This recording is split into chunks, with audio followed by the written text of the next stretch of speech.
بسم اللہ الرحمن الرحیم۔ السلام علیکم ورحمۃ اللہ وبرکاتہ۔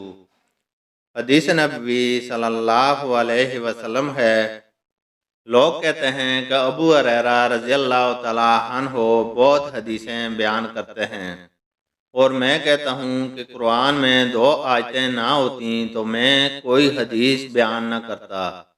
پھر یہ آیت پڑھی جس کا ترجمہ یہ ہے کہ جو لوگ اللہ کی نازل کی ہوئی دلیلوں اور آیتوں کو چھپاتے ہیں، آخر آیت رحیم تک۔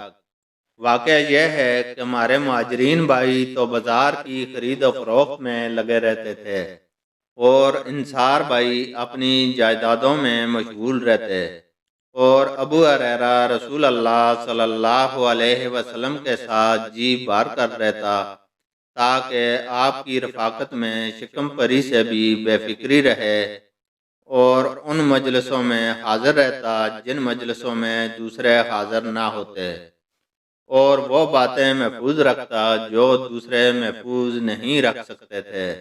اللہ تعالیٰ سے دعا ہے کہ وہ ہمیں قرآن اور حدیث کو سننے، سمجھنے اور اس پر عمل کرنے کی توفیق عطا فرمائے، آمین۔